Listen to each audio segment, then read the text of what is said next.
Hello, everybody. My name is Julia Wolf, and I work for FAO as a climate change officer. So some of you have heard me already. I'd like to invite the speakers to come up to the podium. And I'm representing Martin Frick, who's the Director of Climate Change and Environment in FAO. He couldn't participate, so it's my pleasure to moderate this last session, which I'm quite excited about. Now, the only problem is we have less time than we planned, so we need to be more synthetic. And I will speak a little bit less at the introduction because I think one of the objectives of the session is to reflect a little bit what we heard in the summary session and actually think about what cooperation could mean and what cooperation could be for and how can we change things we do to keep up the momentum that Alexander Melnberg mentioned in the morning, to keep up the enthusiasm for more action and more ambition. So I'd like to say some introductory words in terms of framing it again, like zooming out a little bit on all the very interesting examples and practices, for example, we just heard, and I learned a lot of things now about Northern Canada. I thought that was really interesting. If you zoom out, there's a very important milestone, which is 2015, basically where, and most of you will know it, but I think it's good to refer to it, to say, okay, what happened in 2015? We have three things. We have the 2030 Agenda on Sustainable Development, where countries clearly articulated their high-level ambition for a hunger-free and equitable and environmentally sustainable world. That's a big ambition. The second highlight that happened in 2015 was this Addis Ababa Action Agenda during the third International Conference on Finance for Development, and the international community agreed on financial and non-financial means of achieving the 2030 Agenda. So we have means, apparently.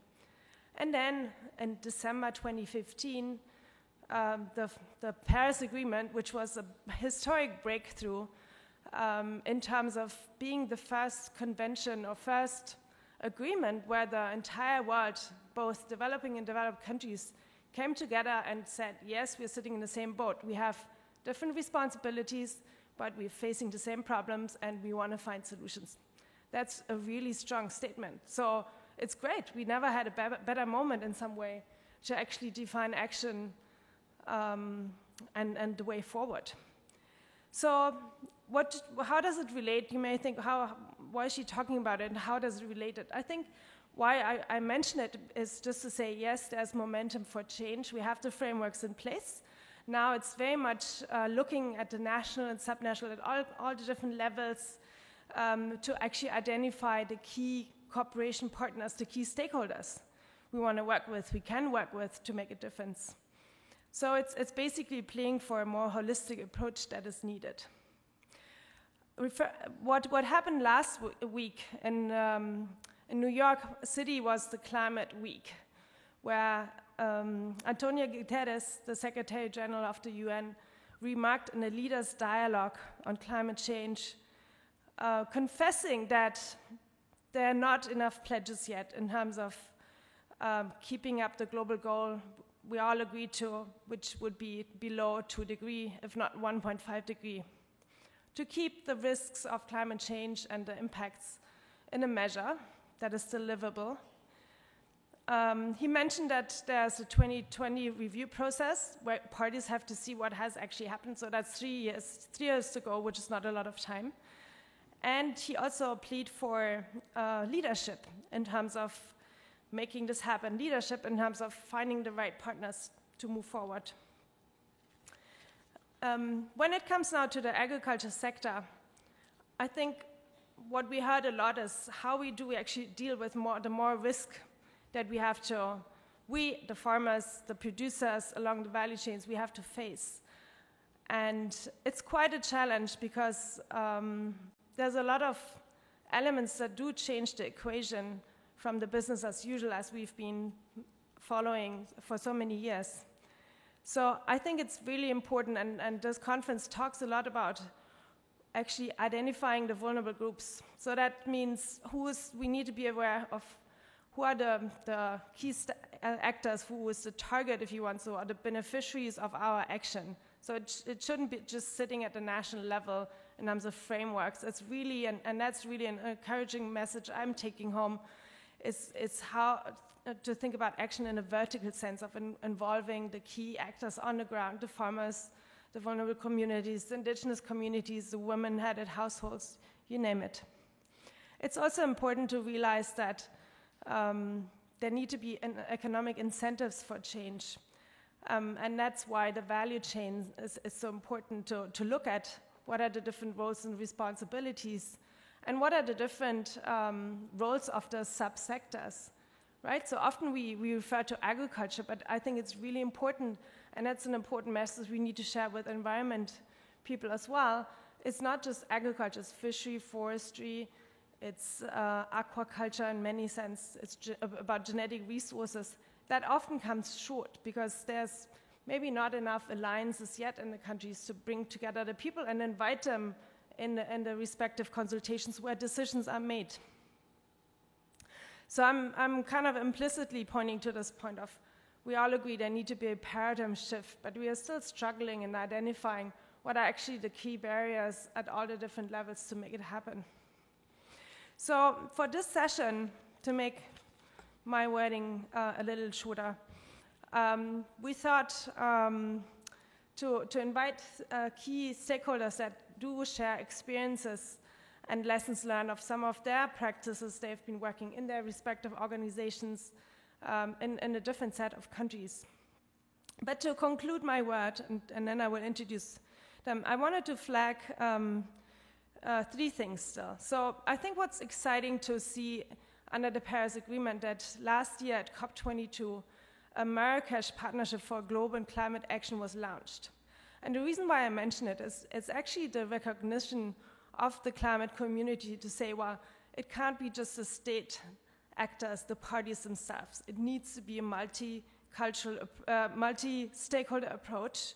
And it's an invitation to actually each of single stakeholders say, yes, I need to be part of climate action. So it's something that is formalized and it's a lot discussed, and it would be interesting maybe for you to go back to your respective workplaces and say, well, there is actually the interest and the request for each actor to step up and become part of it. So there's the Marrakesh Partnership for Global Action, Climate Action.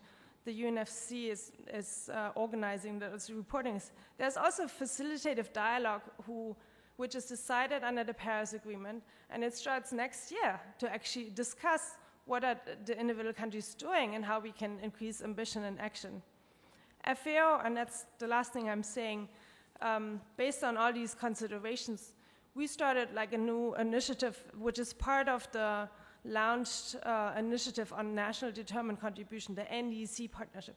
So for us, when we attended the meetings, and that's something that is launched by the German government, a couple of other governments, and it's quite interesting because it's bringing together developed countries and developing countries for exchange on many things we've been saying here, on practices, on innovation, on different type of ecosystems, on really how to move forward at a like an implementation level. So we were missing, as FAO, we are part of the observer organization, but we were missing totally the agriculture food security discussion.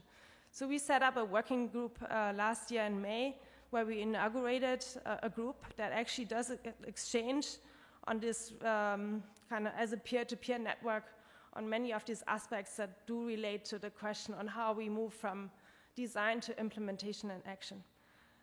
So that's something we can share, and we'll also put it in the reference if you're interested to follow up with that. So let's now start the session with our different interventions, and I'd like to introduce the first speaker, who is Amran Bungar, and he's the Deputy Director of Knowledge and Program Support of the Food Security Division of Global Affairs Canada. In his previous position as sector lead at Agriculture and Agri-Food Canada, he was responsible for a number of agriculture subsectors in Canada and Quebec, and managed the traceability team and value chain roundtable secretariat. He has also held senior advisory positions in sector strategy, design, and value chain development for the International Trade Center in Geneva, and covered many countries, including in Africa, Asia, and the Pacific. Before joining the Canadian government, he held also important positions at the agribusiness and private sector. So please come forward with your presentation.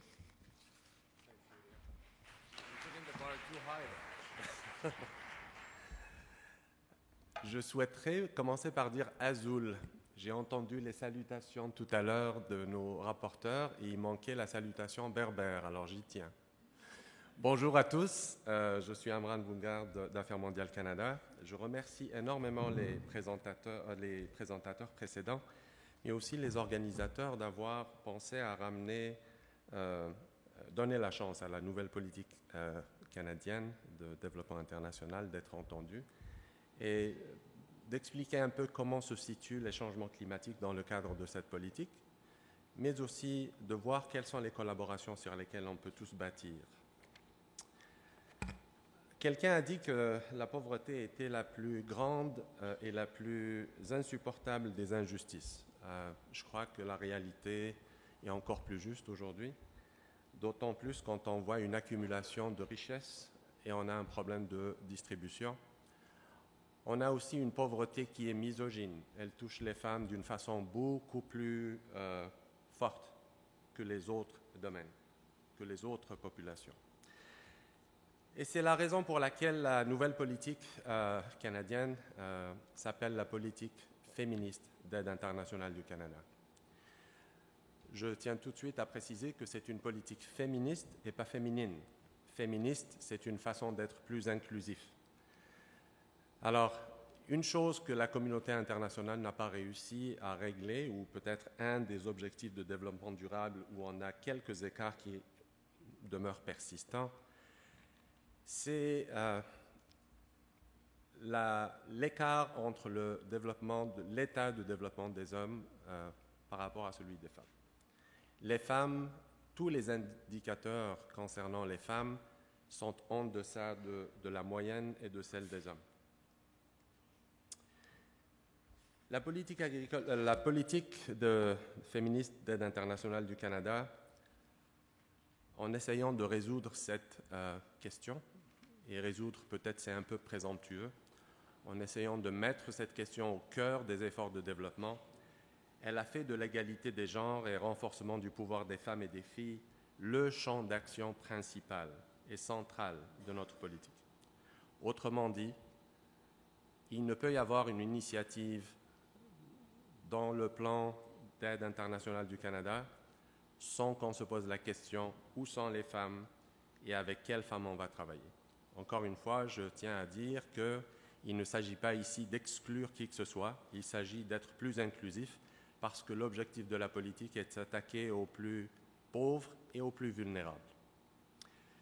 La dignité humaine est l'autre champ d'action où on va intervenir et c'est sous ce champ d'action-là qu'on parlera de nutrition.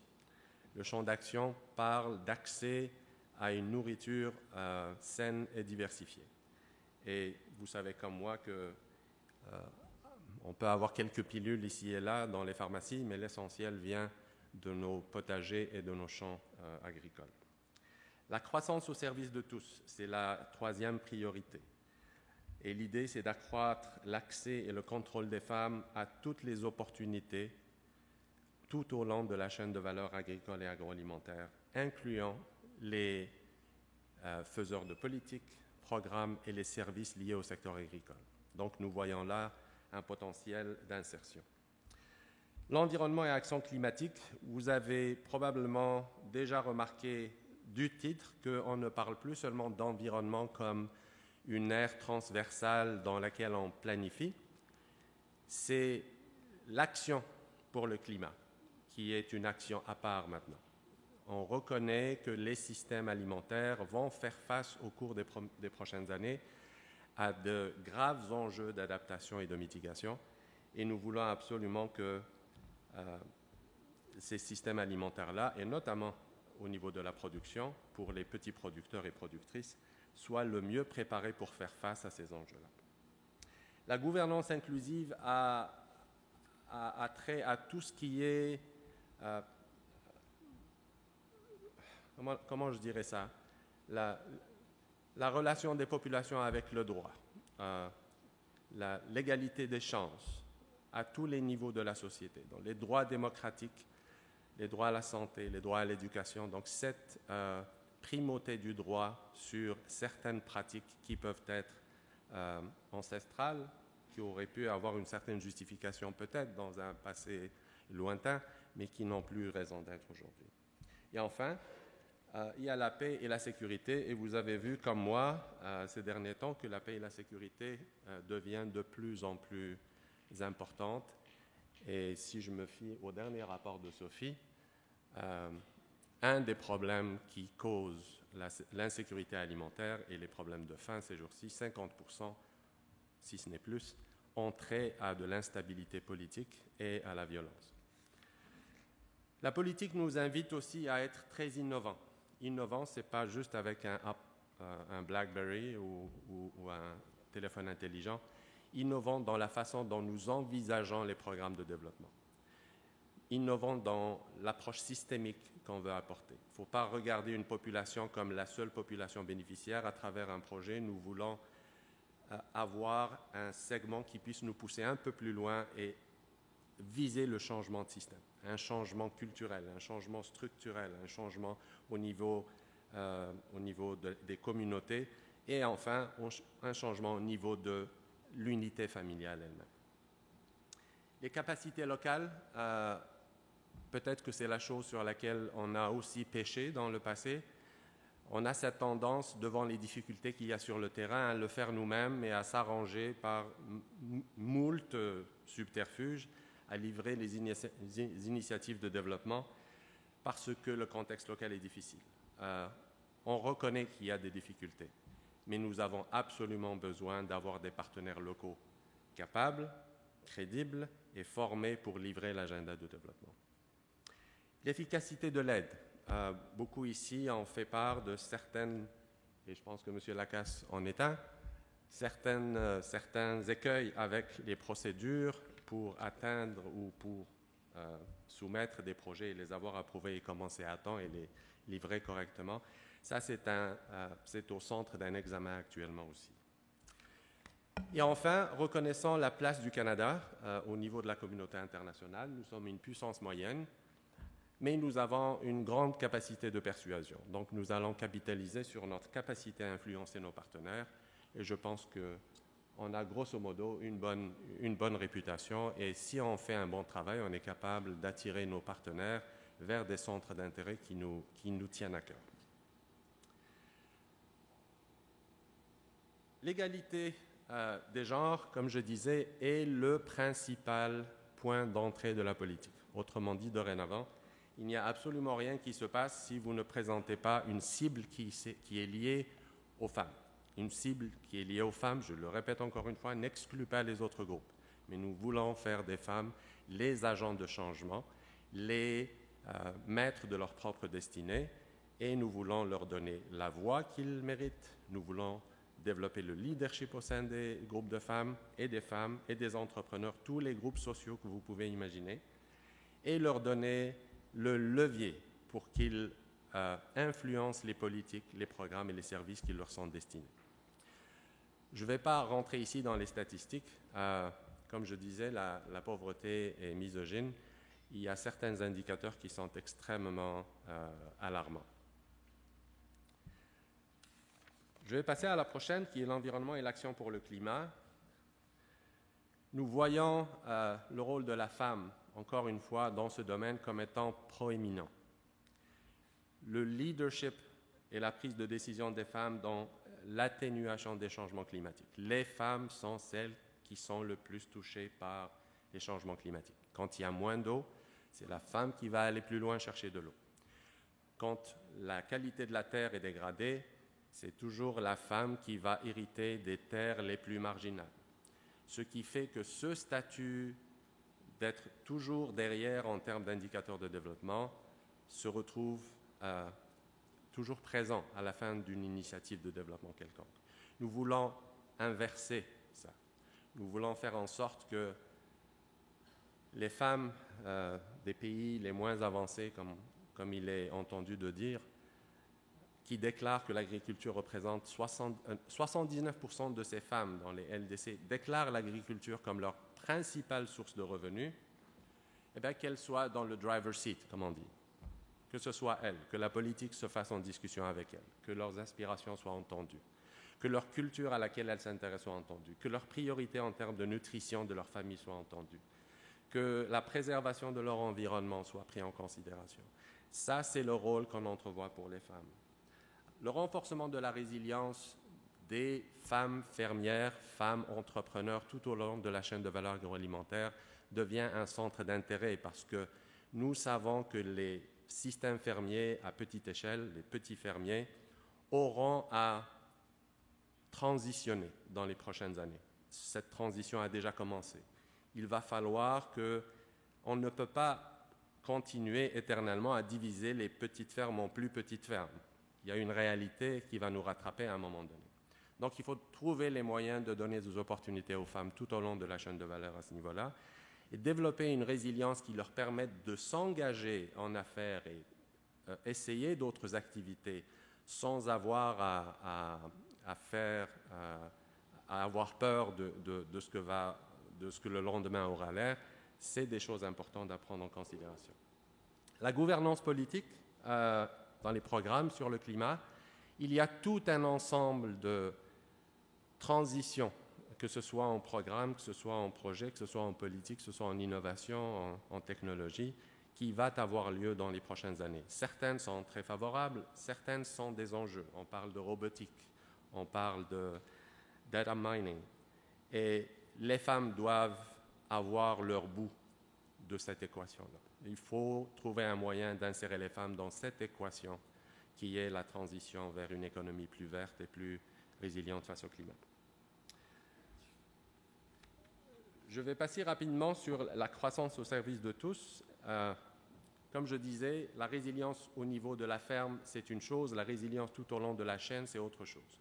On ne peut pas envisager la résilience au long de toute la chaîne alimentaire, au niveau de la ferme, sans avoir à l'esprit que les investissements qui seront faits au long de la chaîne soient aussi résilients. Résilients, ce n'est pas forcément au climat dans ce cas-ci, mais résilients au choc, à l'accès aux produits, à la capacité intellectuelle, à l'accès à la main-d'œuvre, à la capacité des femmes à servir ces nouveaux champs d'intérêt.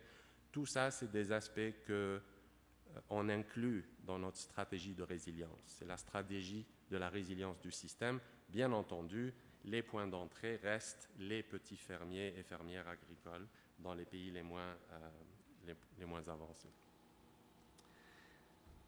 Les possibilités d'autonomisation des femmes sont l'élément probablement le plus important au-delà de la résilience au niveau de la femme.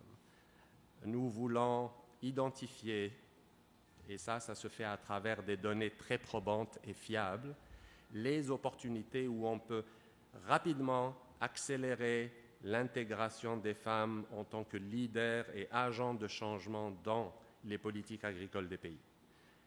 On ne peut pas juste aller at large, il faut être très ciblé parce que nous voulons que ce segment le plus marginal arrive le plus rapidement possible à cette heure. Je vais passer très rapidement sur la gouvernance et inclusive pour passer directement à certains engagements du Canada. En termes d'engagement, 95% de l'enveloppe d'aide internationale du Canada intégrera fortement les femmes ou exclusivement les femmes d'ici 2021-2022. C'est très significatif. Ça veut dire qu'il faut qu'on apprenne à faire et à planifier d'autres types de projets avec un niveau d'impact beaucoup plus élevé.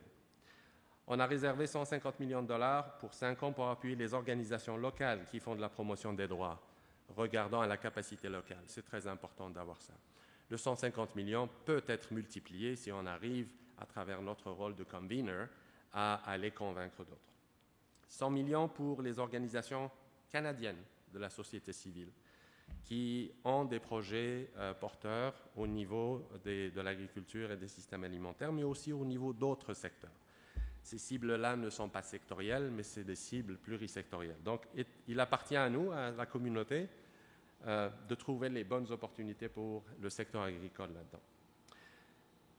Un engagement important reste celui des changements climatiques. Ça, c'est notre engagement pris à la COP21, un appui de 2,65 milliards de dollars au cours des 5 prochaines années pour supporter la transition dans le cadre des changements climatiques. Nous allons créer, elle a été déjà créée à mon sens, une agence qui est l'Agence de financement du développement avec un portefeuille de 300 millions. Là encore, on espère et on estime que cette enveloppe va augmenter avec le temps grâce au partenariat et la façon d'utiliser les investissements. Enfin, il faut reconnaître que la bande sahélienne et subsaharienne reste l'une des plus vulnérables au changement climatique et l'une des plus vulnérables tout court. Et donc, il y a un engagement de mettre 50% de notre aide au développement pour l'Afrique subsaharienne. Et là, je sens quelqu'un me souffler dans le cou. Alors, il y a un dicton québécois qui dit « seul, on va plus vite et ensemble, on va plus loin ». Moi, j'ai la prétention de le changer aujourd'hui. Je crois que seul, on va plus vite et ensemble, on va encore plus vite et plus loin. Dans le cadre de la développement international, je crois qu'il y a un certain nombre d'acquis. Et ça, je parle simplement de l'environnement et de l'action au climat. La plateforme et modèle d'accélération de la mise à l'échelle de l'innovation. On a énormément de résultats au niveau projet, au niveau programme. Qu'est-ce qu'on a fait de ces résultats-là? Quels sont les mécanismes qu'on a en place pour maximiser l'impact de ces projets-là? Dans la plupart du temps, nos programmes et nos projets prennent du temps à se planifier. Ils ne prennent pas nécessairement compte et à temps les résultats qu'on a obtenus. Donc, des stratégies de mise à l'échelle, ça c'est quelque chose qu'on va regarder. Je suis heureux d'avoir parmi nous M. Renaud Deplan de CIFSURF, dont le mandat est exactement à ce stade-ci.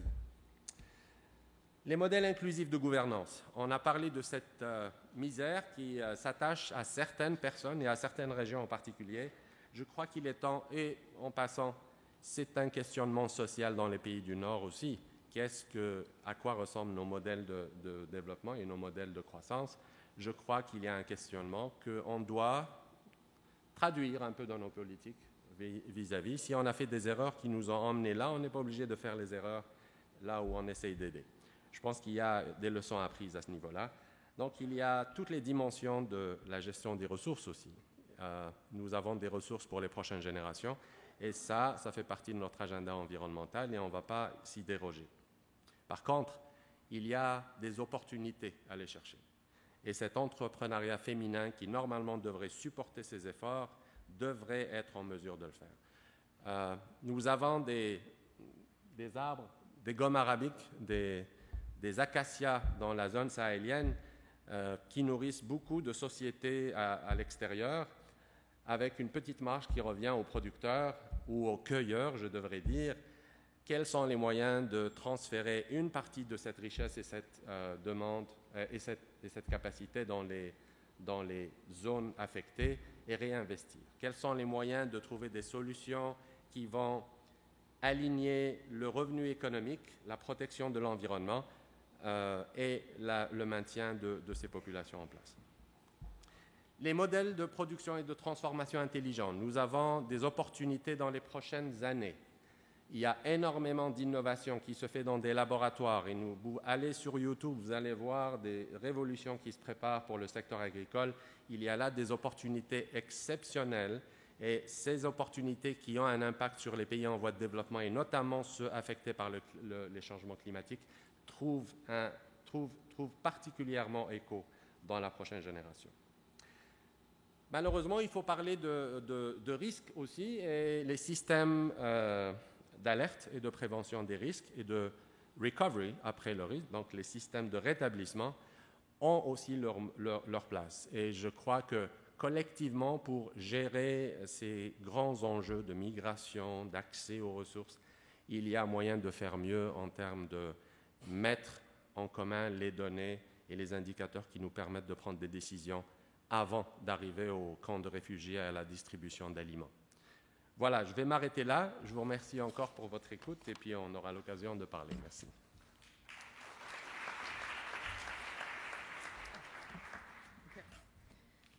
Thank you very much for this very inspirational talk. I think it's really encouraging to note that paradigm shift may go along with having a reality check on who is actually, who could be a change maker, being woman and more gender sensitive approach. I think that's really one of a very key message that I take from your presentation.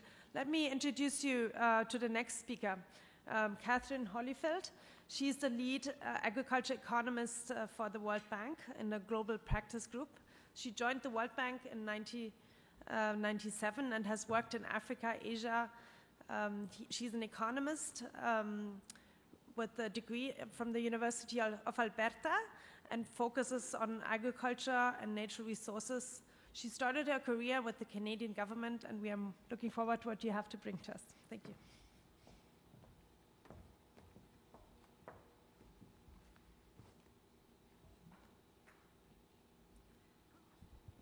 Thank you very much. First, I'd like to thank the organizers, the Government of Quebec and the FAO, for organizing this very incredible, rich, and stimulating event with a lot of really good information that I'm very interested in taking back to all of my colleagues in Washington. I'd also like to thank all of the teams that on the ground have actually put this together. I would also like to say at the beginning of this, as a Canadian, I'm really proud of the work that's being done in Canada, and it's great to hear even at the provincial level. I don't mean even at the provincial level. I don't get a chance to hear very much about what's happening, and so this has been a great learning experience for me, and I hope to be able to go back to my international organization and be a little bit of an ambassador for all of the things that are happening here as well, and hopefully try to stimulate some exchanges with a lot of the people that I've met with. What I'd like to do today, though, very quickly, recognizing that we stand between you and lunch, so I want to try and move as quickly as I can through my presentation. What I want to talk to you a little bit about is what is the World Bank Group's approach to climate change. I'd like to focus in particular in terms of what that means for food systems and for agriculture more narrowly, but highlighting as well what this means in terms of partnerships. And that's one thing, coming from an international organization that is actually owned by so many countries of the world, we are very much about partnership, both internally, drawing from our executive board, but also work very closely and rely very much on our partners at the level of countries in terms of developed and developing countries, and also in terms of the UN family and other development partners on the ground. Parenthetically, I would like to note and give recognition also to the strong work that we do very directly with FAO, both at the country level, but also in terms of the different levels of knowledge building and international dialogue.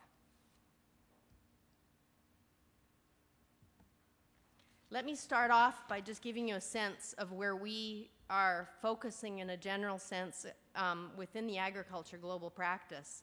And it is very much about focusing on a global food system, where we're targeting that we have a system in place that's able to feed every person, every day, in every country with a safe, nutritious, and affordable diet.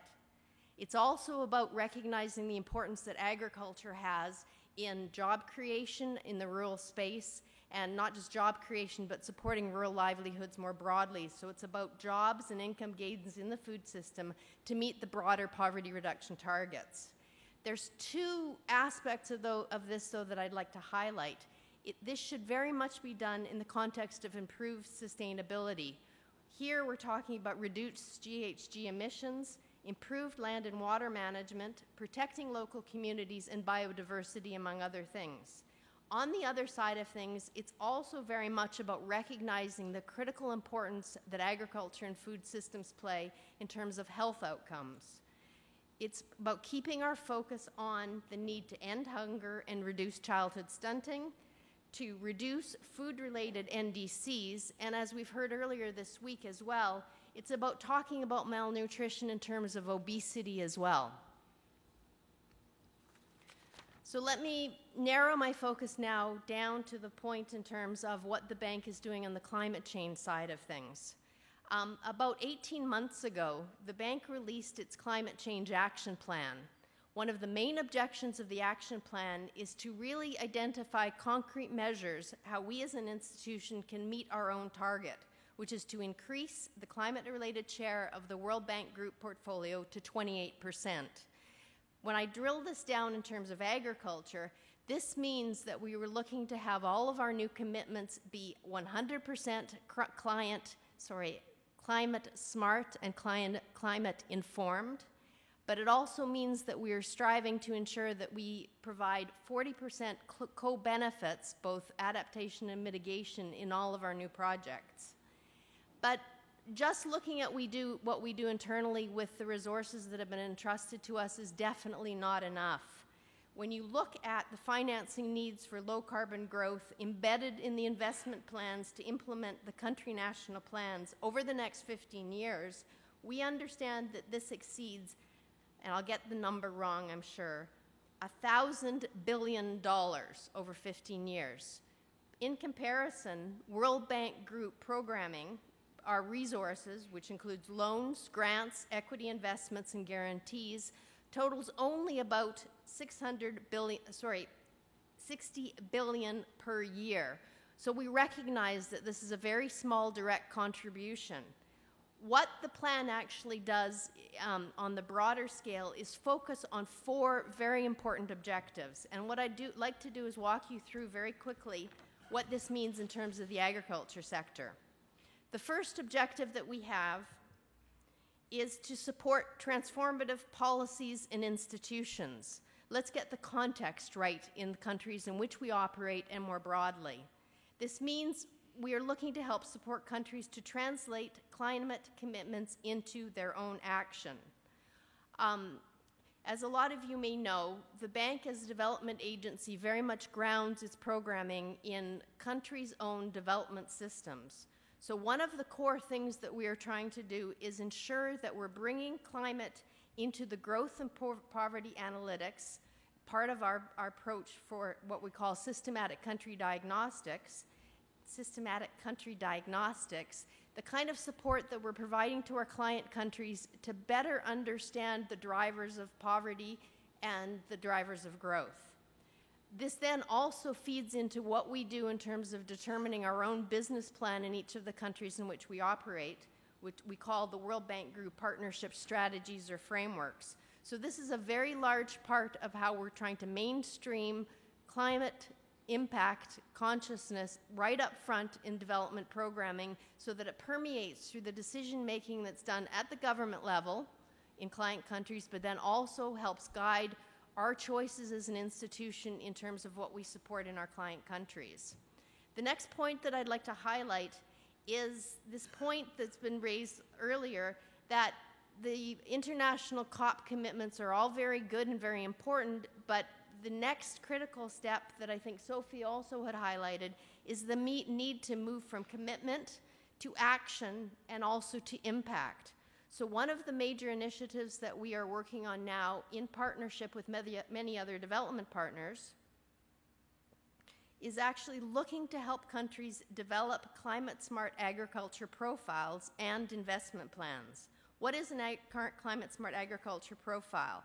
Essentially, it's a snapshot of a developing baseline created to initiate discussion, both within countries and globally, about entry points to invest in climate-smart agriculture at scale.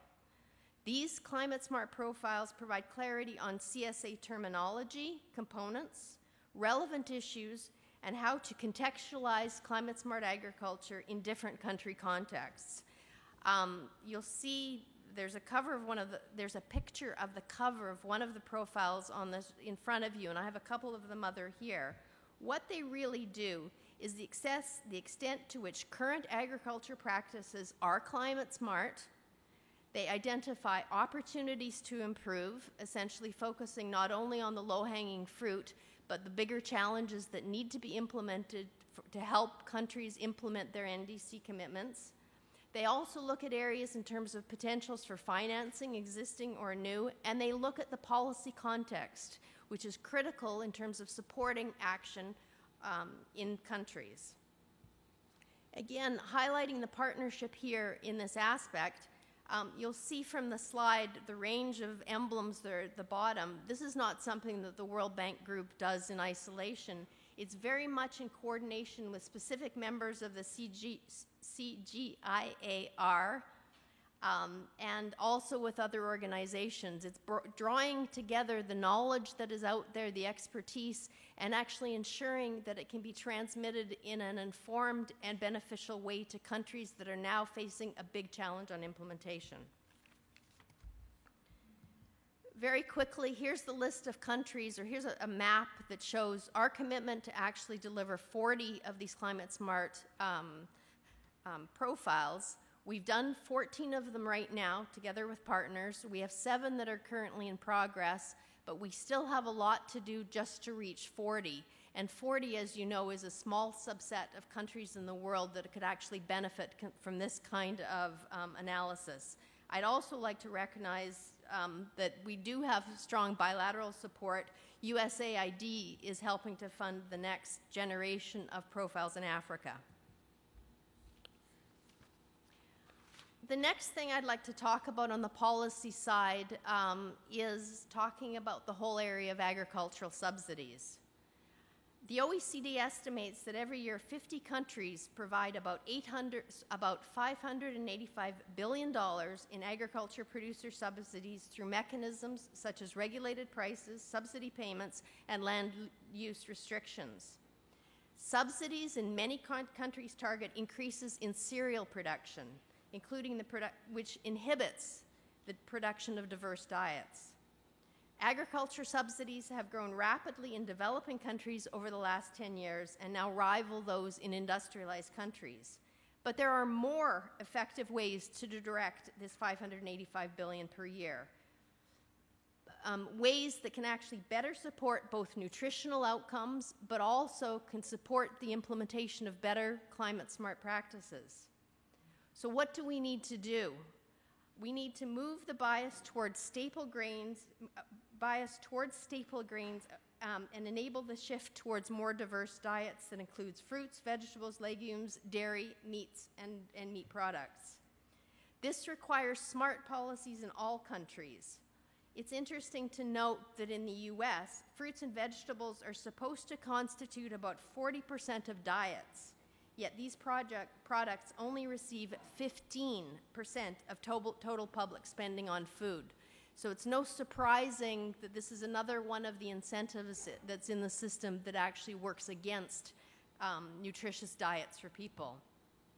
I'd like to note that this global dialogue on subsidies is actually increasing. It is now something that is being talked about a lot more, and there is scope now to try and see how subsidies, both in developed countries but also in developing countries, can now be better designed so that the resources that are being used to actually support subsidies can help actually move forward climate smartness and increase nutrition. Time? 2 minutes? Okay. That was only number 1. Number 2 is about leveraging resources, which is a good segue to talking about subsidies. It is, again, it's not just about the money that we bring to the table. It's very much about leveraging the resources that are already out there available to actually be implemented for climate-smart agriculture.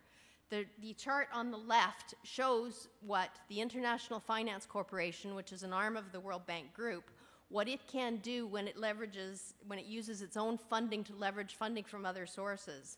Between 2012 and 2015, the estimate is that it was able to leverage $17 of climate finance for every dollar that was put in by the IFC directly.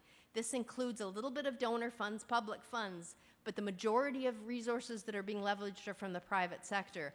And this is the point in terms of partnership that I want to highlight here, is that, as we all know, farming is very much a private activity. And it's very important here to leverage and to look to the private sector and even the farmers down on the ground to actually be investing in and supporting the priorities like nutrition and climate-smart agriculture. Leveraging resources, though, is also about using the kind of funds that have been put in place internationally a lot to make them more accessible for client countries. In some sense, when you look at just the subset of a list that I have included on the slide, helping countries actually figure out a way to navigate through all the requirements and the different possibilities is a critical role that I think the bank and other members of the development community play to help open up development resources for, help open up resources for climate smart and better nutritional outcomes.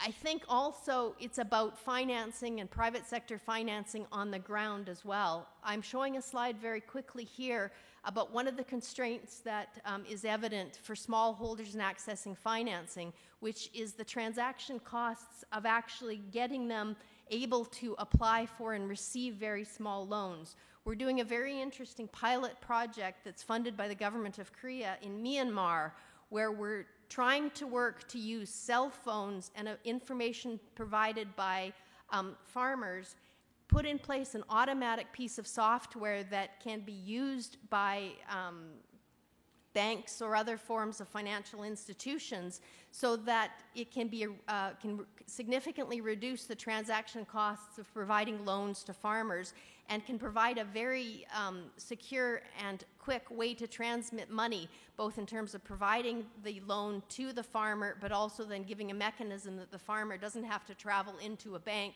to be able to work on repaying. So this is another avenue.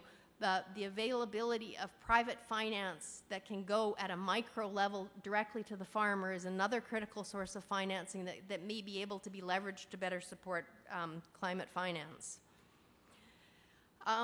It's a lot about boosting climate action, and we've heard a lot of examples over the last couple of days of islands of excellence, of innovative products and interesting things that are happening on the ground. The bank is also focusing on trying to implement a lot of opportunities in different country contexts to ensure that we're actually helping to scale up at the local level practices on climate smart agriculture. This slide shows our focus in different regions of the world.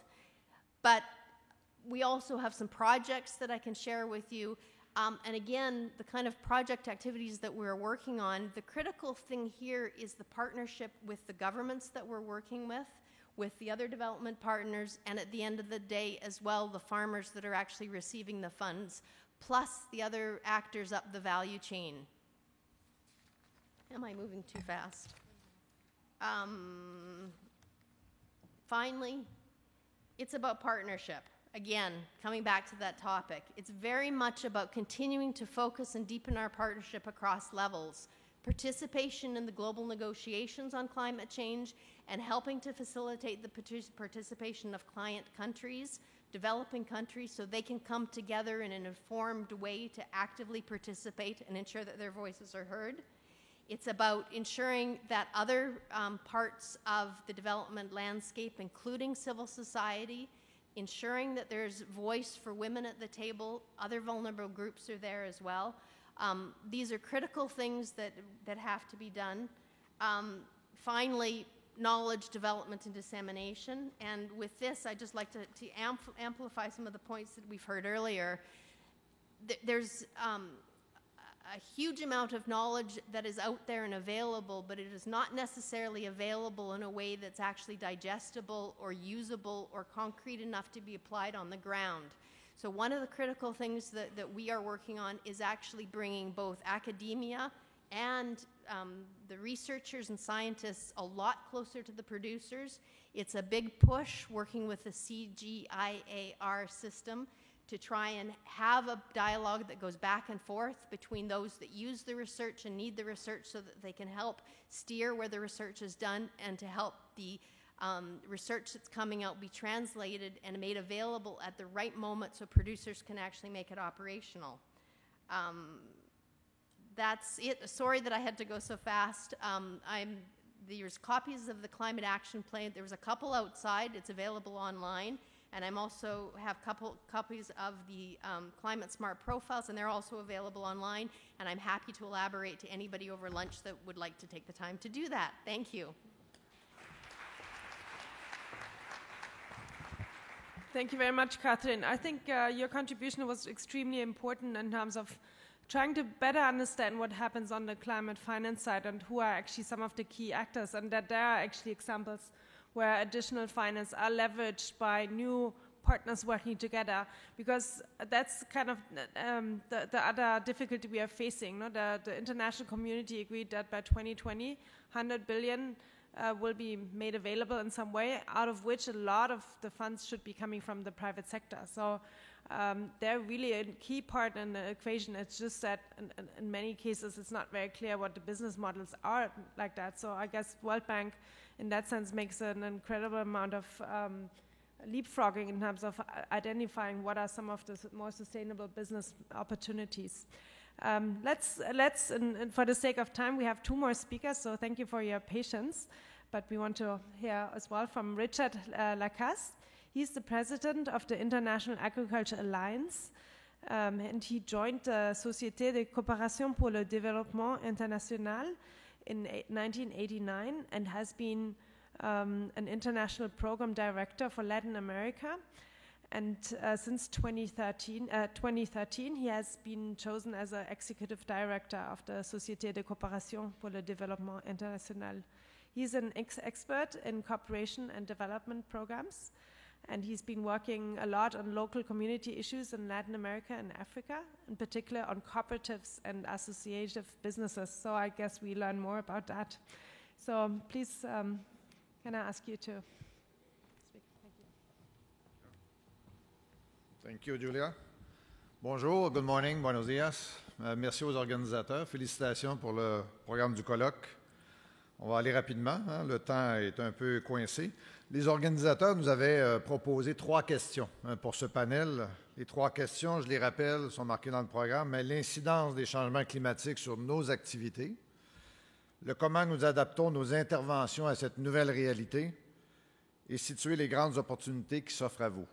Donc, la présentation va tourner autour de ces 3 grandes questions auxquelles on doit répondre. Et en situant tout d'abord, qu'est-ce que c'est l'Alliance agricole internationale? Parce que c'est particulier et c'est ce qu'on parle ici beaucoup autour de ce colloque, de travailler ensemble. C'est une collaboration ensemble. Donc, l'Alliance agricole internationale, c'est quoi exactement? C'est un regroupement d'organisations, donc du CECI, SOCODEVI et UPADI. Donc, 3 organismes de coopération internationale qui se sont mis ensemble pour former Alliance agricole internationale pour avoir une valeur ajoutée et trouver les façons de faire ensemble et résoudre des problématiques ensemble. Quelles sont ces organisations pour ceux qui viennent de l'étranger? Le CECI est un organisme de coopération internationale basé à Montréal initialement, donc beaucoup d'expérience avec une mission de contribuer au développement durable, approche avec les communautés, solutions socio-économiques, très orientées égalité femmes-hommes, on pourrait résumer ainsi. SOCODEVI est une organisation basée sur un réseau de coopératives mutuelles. Pour ceux qui sont du Québec, la coopérative fédérée, AgroPure et tout le réseau de toutes les autres coopératives et mutuelles du Québec ont formé SOCODEVI. Et l'autre organisation, UPADI, Union des producteurs agricoles, donc qui regroupe tous les producteurs et productrices agricoles du Québec et leur branche développement international. Donc, pour transférer ce savoir-faire, cette expérience.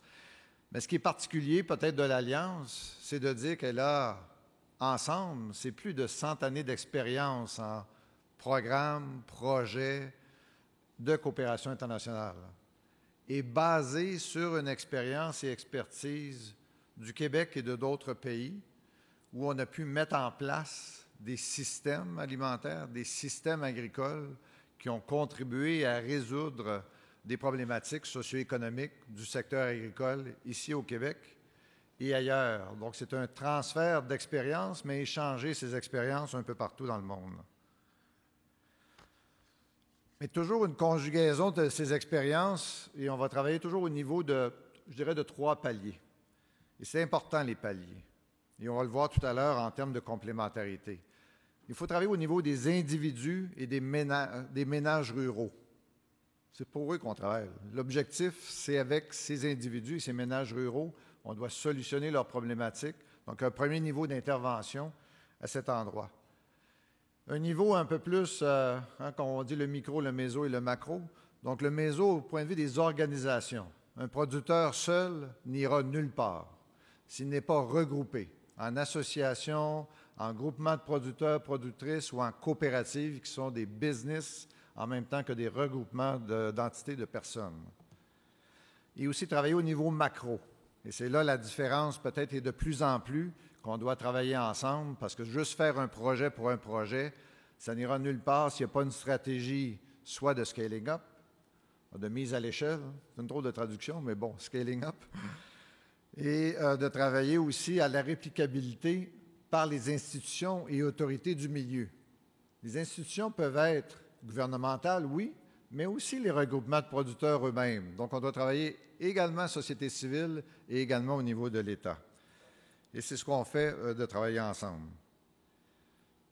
Quelle est la différence aujourd'hui de l'incidence des changements climatiques qu'on disait sur nos activités de coopération? Qu'est-ce qui a changé? On dit que les changements climatiques ont accentué, accélèrent un peu les situations problématiques, mais je veux souligner que les situations problématiques que vivaient les populations étaient déjà là. On fait juste constater qu'elles s'accélèrent avec les changements climatiques. Donc, ce n'est pas quelque chose de nouveau, enfin pour nous, qu'on a beaucoup d'expérience en coopération internationale, de voir que le milieu change et on doit trouver des solutions adaptées à chacun des milieux et non pas des solutions qu'on va copier intégralement d'une région à l'autre. Donc, c'est quoi ces problématiques qu'elle vivait déjà? Insécurité alimentaire. Un conférencier ce matin parlait de la crise de sécurité alimentaire de 2009 qui a peut-être fait réveiller les esprits, donc qui était indépendante des changements climatiques, mais quand même reliée d'une certaine façon. La pauvreté et l'exploitation parfois abusive et désordonnée des ressources naturelles, parce qu'il y a aussi une gestion désordonnée, qui n'est pas un impact du changement climatique, qui est peut-être la raison du changement climatique. Alors, l'accélération des impacts des changements climatiques nous force à mettre encore plus d'emphase à construire la résilience, à réduire les vulnérabilités. Donc, de trouver dans les interventions ou les approches à quel endroit qu'on va réduire les vulnérabilités, construire cette résilience pour se développer. Et non plus un projet trop centré directement à uniquement améliorer la productivité ou uniquement augmenter les revenus, mais une approche davantage intégrée. Il faut toujours se rappeler des grands chiffres. Les 95% des exploitations agricoles en Afrique sont de type familial et de petites exploitations. Et 500 millions de fermes familiales dans le monde fournissent 70 à 80% de la nourriture. Donc, on doit trouver des solutions en fonction de cette frange de population. Et rappelons aussi que plusieurs franges de la population sont très vulnérables, et on le voit avec la politique d'aide internationale féministe du gouvernement du Canada, les femmes et les filles. Donc, il rajoute une dimension encore plus complexe et plus de nécessité de collaboration à cause de cette situation de vulnérabilité. On l'a souligné, et notre collègue de Affaires mondiales Canada l'a souligné également. Pour nous, un des problèmes essentiels, et on l'oublie souvent, avant de parler d'insécurité alimentaire, mais c'est quoi la cause? La pauvreté. Et on doit toucher à cet aspect-là. Une grande proportion des ménages ruraux se trouvent en situation de pauvreté. Donc, pauvreté veut dire qu'ils ont peu de ressources pour s'adapter au changement climatique. Et ce n'est pas négligeable, ça a l'air facile de le dire comme ça, mais ça influe beaucoup sur les stratégies qu'on doit mettre en place. Parce que, comme un paysan en Haïti me disait en disant « Oui, je coupe mon arbre, j'ai eu une formation tout à l'heure que c'est pas bon de couper mon arbre, mais je dois alimenter ma famille demain. Et la seule solution que j'ai trouvée, c'est de faire du charbon de bois avec mon arbre et je vais le vendre. » Donc, si on ne réduit pas la question de pauvreté, ce n'est pas la sensibilisation sur l'environnement et sur le changement climatique qui va changer sa situation à lui. Donc, on dit trop pauvre pour s'acheter des aliments pour une diète adéquate, et trop pauvres également pour investir dans l'accroissement de la productivité de leur ferme. Donc, il faut investir et réinvestir dans l'agriculture elle-même. Je rappelle une étude de la Banque mondiale en 2008 qui disait que la croissance économique en agriculture est au moins 2 fois plus efficace en termes de réduction de la pauvreté que tout autre investissement dans d'autres secteurs économiques. Donc, 2 fois plus efficace lorsqu'on investit en agriculture. Et on voit que les grands financements agricoles de différents bailleurs de fonds ne sont pas nécessairement en augmentation dans le monde. On touche à d'autres problématiques, alors que peut-être on devrait se recentrer dans le réinvestissement en agriculture un peu plus significatif parce qu'il y a un lien direct avec les changements climatiques et les situations de pauvreté. Comment nous nous adaptons à nos interventions à cette nouvelle réalité? Intensifier. Il faut tout de même intensifier. Là, des gens vont dire « Ah, la productivité, oui, mais il y a beaucoup de place pour intensifier et améliorer la productivité, et assez facilement même. » En diversifiant évidemment les systèmes de production, pas nécessairement sur une production, les meilleures combinaisons, trouver la meilleure identification de variétés adaptées à ce climat ou à cette situation géographique, mais on peut intensifier et améliorer les rendements. Et il y a beaucoup d'études qui le démontrent assez facilement. Mais pour intensifier et trouver les façons de faire ou diversifier, il faut former, mais il faut professionnaliser. Professionnaliser l'agriculteur et l'agricultrice dans l'application de ces technologies ou ces techniques, mais les mettre aussi au centre de cette décision, de constater ensemble c'est quoi la difficulté qu'il y a ici et comment on peut la résoudre. Et ça, ce n'est pas évident et ça prend du temps. L'autre clé, je crois, dans le réinvestissement en agriculture, on doit se donner le temps. Si on veut diversifier des endroits de production ou introduire de nouvelles variétés, bien, il faut tester les nouvelles variétés, il faut les mettre en application et convaincre des gens. On le fait à plusieurs endroits. Je donne un exemple en Bolivie où il y a eu un changement de production chez des petits producteurs de 1 hectare. Mais lorsqu'on leur dit, après des recherches de longue date, de nouvelles variétés, on leur dit, vous pouvez peut-être vous risquer dans ça. Vous risquez. Un producteur pauvre de 1 hectare ne risquera pas s'il n'a pas un filet à l'arrière. Donc, il faut démontrer, il faut prendre le temps, il faut avoir un fonds de garantie ou une aide financière qui va lui permettre d'absorber ce risque ou de le réduire tout au moins. Appuyer aussi l'autonomisation sociale et économique des femmes et des filles. On le dit beaucoup. L'accès, oui, aux ressources. Nous, on a toujours eu cette croyance, l'accès aux ressources, mais aussi le contrôle sur ces ressources. On dit, favoriser la participation, pas suffisant. Participation, accès et contrôle. Donc, le pouvoir sur la gestion de ces ressources. La mise en place de techniques innovantes et adaptées dans le milieu, je l'ai mentionné, mais aussi d'avoir une approche intégrée de chaîne de valeur. Donc, dans la chaîne de valeur, identifier à quel endroit on va faire une différence. Au niveau de la production, de la commercialisation, de la transformation, des règles du marché, de travailler avec les ministères qui vont influencer, les infrastructures routières. Donc, travailler intégralement dans ces chaînes de valeur et on doit faire de plus en plus le lien avec le financement disponible. Et améliorer et faciliter l'accès au marché plus organisé et formel.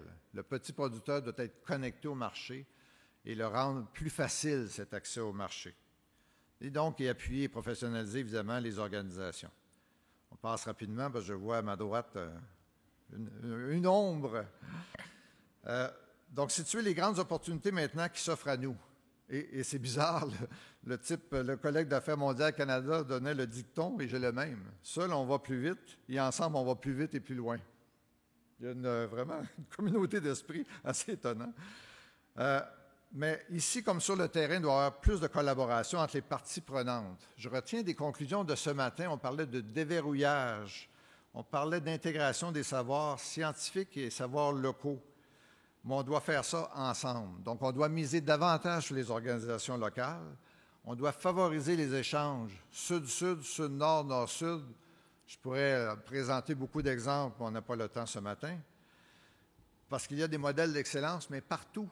Mettre des producteurs ensemble du Paraguay avec ceux du Mali a autant de résultats positifs que de mettre ceux du Sénégal avec ceux du Québec. Donc, il y a des échanges respectifs qui peuvent être faits. Mais on doit s'améliorer. On doit améliorer la collaboration avec les grands bailleurs de fonds, entre les organismes de coopération internationale qui font le lien directement avec les populations et les grands programmes multilatéraux. J'écoutais notre collègue de la Banque mondiale, très intéressant, mais comment on arrive à le transposer, à l'expliquer et à le rendre concret pour les populations. Trop de gens nous disent « trop complexe, on n'arrive pas à comprendre ». Ah, les critères d'entrée sont trop difficiles, on n'arrive pas. Bien, il y a peut-être un match plus fort à faire entre les organismes de coopération internationale et ses grands programmes multilatéraux. On le fait actuellement à l'Alliance au Mali avec le PAM, le Programme alimentaire mondial, et le GAFSP, qui est le Programme mondial pour l'agriculture et la sécurité alimentaire, pour arriver à toucher aux populations. S'ils le font juste eux, ça ne touchera pas. Si on le fait nous, bien, il nous manque les moyens financiers pour arriver à le mettre concrètement à la disposition des populations. Et on doit également miser sur des partenariats nouveaux et innovants avec des ONG, des compagnies ou des entités spécialisées. Le CRDI au Canada, le Centre de recherche et développement international, on peut tester des approches, mettre à l'échelle et disséminer un peu partout. Des modèles de prévision climatique avec des organismes spécialisés comme Ouranos au Québec, où il y a justement doté les pays de systèmes prévisionnels et on peut faire ça ensemble. C'est ce qu'on fait actuellement. Et des dialogues et collaborations avec Affaires mondiales Canada, directement, et aussi, entre autres, par le biais d'un ce qu'on appelle en anglais de Food Security Policy Group, où on essaie de démontrer par des pratiques et des réalisations concrètes qu'est-ce qui peut être fait davantage ensemble. Et finalement, un dernier exemple, parce qu'on se retrouve ici à Québec, mentionné par le premier ministre Philippe Couillard dimanche soir, une nouvelle collaboration multipartite entre FAO, Ministère des Relations internationales et de la francophonie, les organismes de coopération internationale et la société civile sénégalaise pour la mise sur pied d'un réseau de communautés de pratiques pour justement cibler les meilleures façons de faire. Donc, je pense que c'est un effort à souligner, mais on peut faire beaucoup plus. Les solutions existent et sont à portée de main. Merci.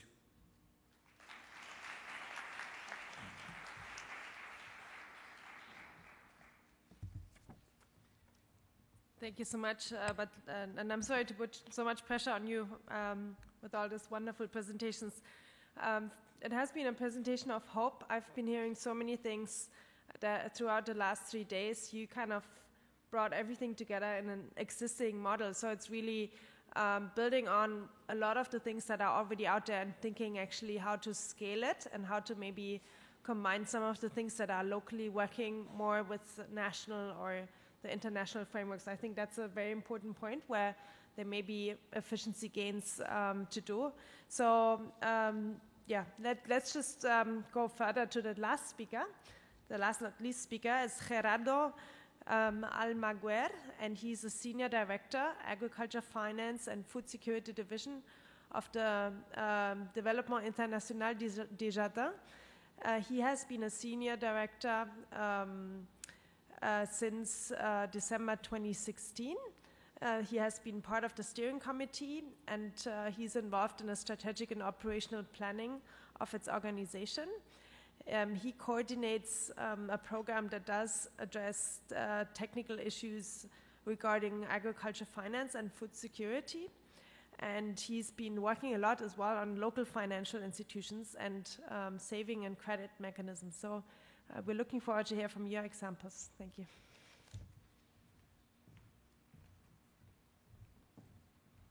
Bonjour, merci. On m'a dit qu'il n'y a pas la traduction en espagnol, donc je devrais parler en français.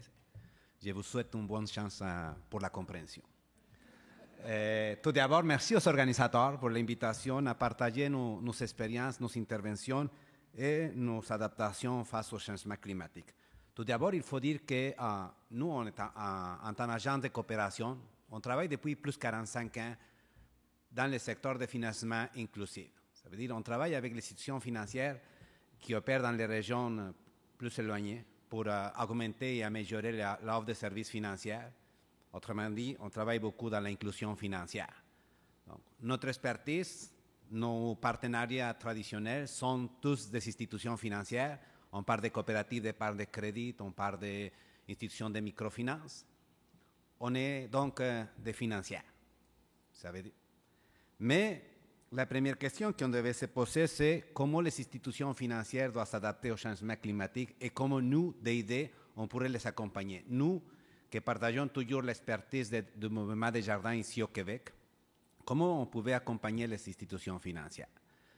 Et on a établi qu'il existait 4 grandes stratégies dans lesquelles les institutions financières pourraient intervenir. La première, c'était d'établir une politique environnementale et sociale. Donc, on accompagne les institutions pour établir comment toutes leurs actions vont être définies à partir de cette politique. Il y a aussi on a défini quelle intervention ou quelle action devraient mettre en place les institutions financières pour réduire leur empreinte écologique. Ça veut dire, les propres institutions, que doivent-elles faire pour face au changement climatique? Après, on travaille beaucoup la gestion des risques environnementaux et sociaux. On établit, par exemple, des listes des activités qui ne peuvent pas être supportées par des prêts qui desservent les institutions financières, parce que ce sont des activités qui ont un grand impact négatif pour le climat. Et finalement, on établit l'offre de services de produits verts, des produits qui vont vraiment aider aux clients à avoir un meilleur impact. Nous, comme je vous disais, on travaille et on a travaillé toujours, vous regardez le côté gauche de l'écran, on travaille toujours le côté des institutions financières. On les supporte pour avoir des services financiers plus adaptés, avoir des systèmes de contrôle efficaces, augmenter leur efficacité, etc. Mais on se rend compte que pour travailler face au changement climatique, il faut avoir une approche plus intégrale. Il faut travailler avec des acteurs autres.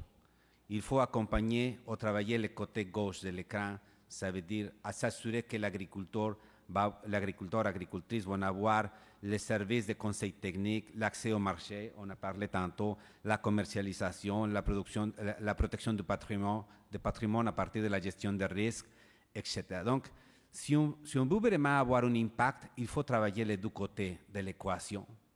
Et on s'est rendu compte que même si on réussissait à avoir des institutions financières plus performantes, qui avaient augmenté leur capacité, si l'autre côté de l'équation n'était pas là, l'impact était vraiment très, très limité. Mais on doit travailler les deux côtés de l'équation et on doit demander toujours prendre en considération les éléments d'innovation. C'est sûr qu'on travaille beaucoup avec les institutions financières pour augmenter leur efficacité, etc. Mais l'agriculture aussi, à partir d'innovation agricole, doit chercher à augmenter leur efficacité, leur productivité. Et il doit exister une coordination, un agent communicant de tous les éléments ou toutes les institutions acteurs qui participent. Ça nous a mené à travailler ou à commencer à travailler avec des institutions et des partenariats auxquels on n'est pas habitué. On parle le langage financier, on est très habitué à parler avec les institutions financières et maintenant, dans nos interventions, on est interpellé à travailler avec des partenariats qu'on ne connaît pas, qu'on ne connaissait pas, qu'on ne parle pas le même langage, qu'on n'a pas la même culture organisationnelle. Et c'était la première adaptation qu'institutionnellement on a dû faire. Et pour vous montrer ça, je vous parle d'un projet au Burkina Faso qui est financé par le CRDI, ici au Québec, et dans lequel on travaille, oui, avec un réseau de coopératives d'épargne crédit qu'on connaît depuis longtemps. C'est le réseau de caisses populaires du Burkina Faso. Mais dans le projet, on travaille aussi avec le centre de recherche INERA du Burkina Faso et avec l'Université Laval.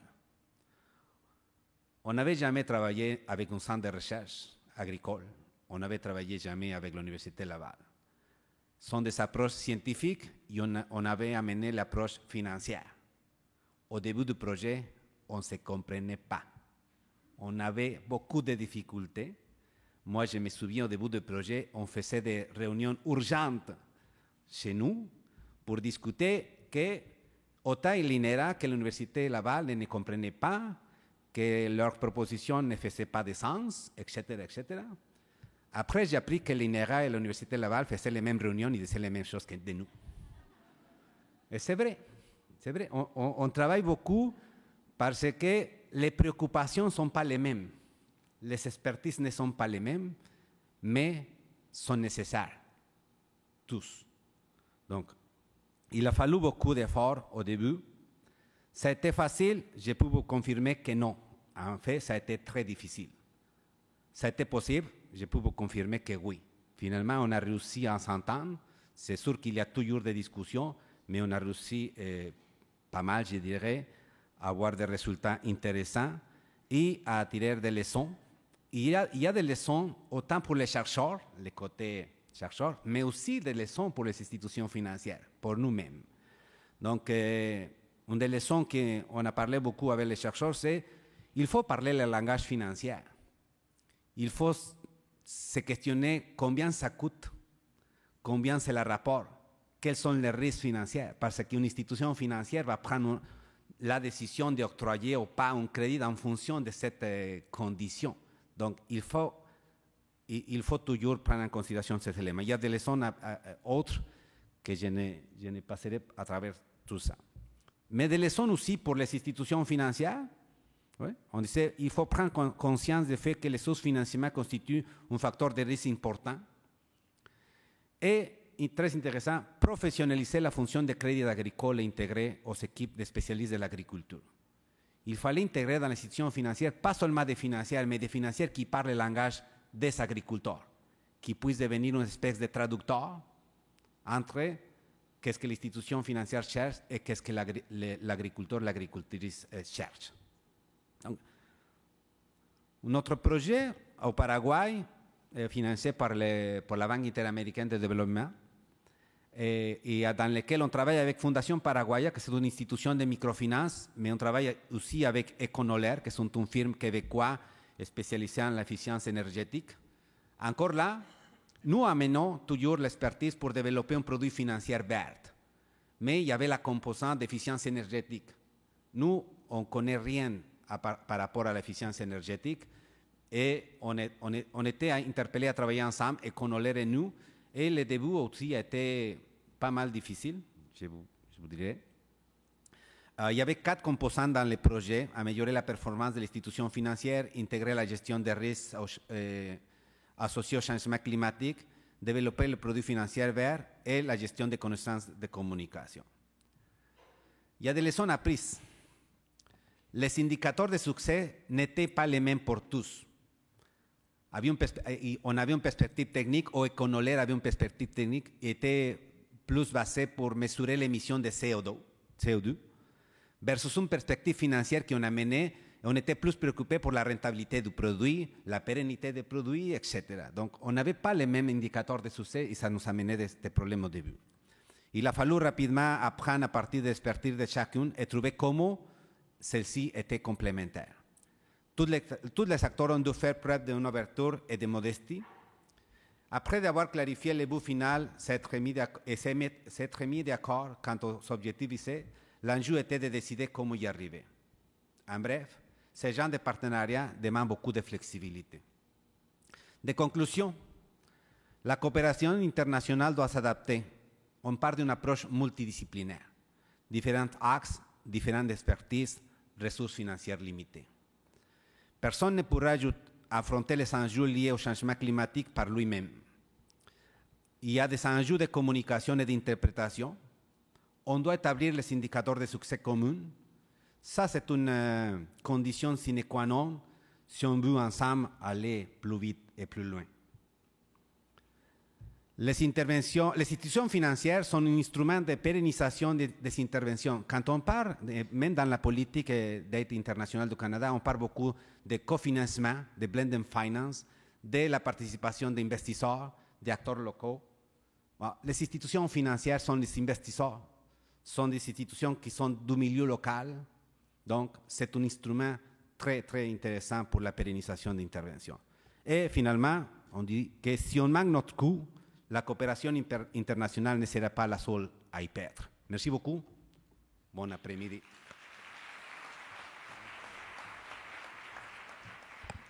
Thank you very much. That has been extremely rich. This is the end of the session, but I hope it's really the beginning of many new cooperations, alliances, partnerships. There were many words used to describe actually what we're trying to understand could be a game changer and what we're all trying to achieve and move forward. What I hear as well is that it often depends on having the right idea with the right kind of people or partner. It's about trust, which we haven't addressed so much. It's about system transformation. It's about integrated approaches. It's about the realization that a partner can't be going alone, nor a farmer nor an actor. So that's a really important consideration, because in many ways, and that's another takeaway lesson for me from this session, is it's actually getting out of the comfort zone, which nobody wants, which requires a lot of additional energy, but it can be also a very inspirational process. And I'd like to link it back again to the question of innovation and creative processes of redefining how we do things and how we can achieve more sustainability. Often innovation, or too often, innovation is reflected in terms of transfer of technology, but we should think about it in a broader, more comprehensive approach in terms of social innovation, institutional, legal, stakeholder, and the way we work together. So from my part, I conclude the session. Everybody, I guess, is nervous for getting lunch. I like to invite the organizers. I don't know if you want to close the session here, or if we just say this is the end of the session, please. Yeah.